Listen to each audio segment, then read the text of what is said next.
Magandang araw mga kabady. Ngayong araw nga po pala nito, ako po hindi nagtinda. Malakas po kasi ang hangin at maulan din po dito sa amin. Sa katotohanan po, ako lang po ay tinamad. Nyaw! At ngayon po, ako po ay magluluto po ng ginataang kamansi. Ito nga po pala yung kamansi na aking lulutuin. At ito po ay isa sa pinakamasarap na ulam dito po sa amin. At ito nga po ay aking babalatan na.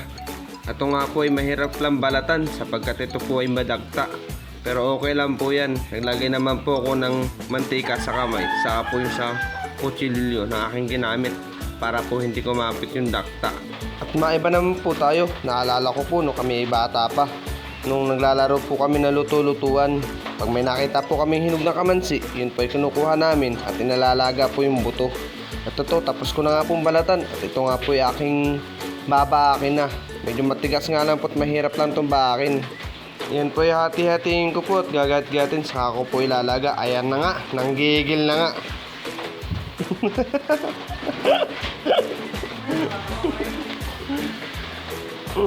Parang langka din nga po pala yan. Pero pares lang naman po ng lasa para sa akin. At pares lang din naman po masarap. Dito nga po pala ako magluluto.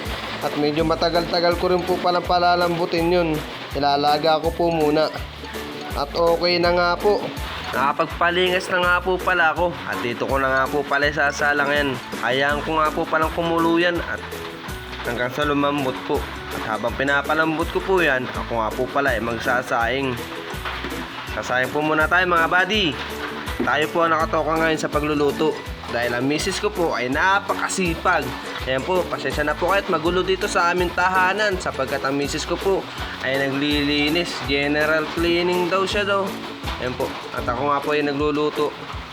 Habang ako nagluluto at nagsasaing, ay tayo naman po ay magagayat ng mga rekado. Ayan pong rekado ang aking gagamitin. Sibuyas at bawang lang po yan mga buddy.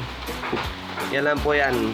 Pero ito po ang tunay na sangkap ng aking gagamitin. Malagay ako tuyo. Yan po yung tuyo na pampasarap po yan. Saka po yan yung gata. Yan po yung unang gata. Saka yung pangalawang gata. Kaunting paminta. At yan po, betsin lang po ang aking ginagamit. At hindi nga po pala nagamit ng magic sarap. At baka lalo pong sumarap ang aking luto. At lalong humaling po ang aking misis sa sobrang sarap ng aking mga niluluto. At okay na nga po pala yan mga buddy. Nahango ko na nga po. At ako nga po yung nagprito muna ng tuyo. Yan po yung ating special na sangkap. Yan, tuyo po yan. At nagsigisa na nga po pala ako ng sibuyas bawang. Nilagyan ko na nga po pala ng paminta yan.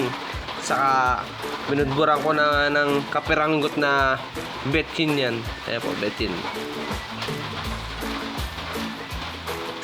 Luto yan, mekos-mekos lang yan mga buddy. Ganyan lang naman po magluto. Basta at okay na po yung paggisa ko. Saka ko po ilalagay yung kamansi. Yan po, malambot na po yan. Lagay ko po yan dyan. Saka ko po ilalagay niya nung pangalawang gata. Pakukuloyin ko po muna yan hanggang sa kumapit po yung mga aroma.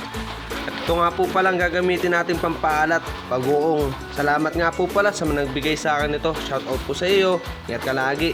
At okay na po, lalagay ko na nga po pala yung unang gata. Hanggang sa maiga na po yan. At ito na nga po ang kinalabasan ng aking niluto. Kain po tayo mga buddy. Ingat po tayo. Abangan nyo po ulit ang susunod kong kabanata. Maraming salamat po. Merry Christmas po sa inyong lahat.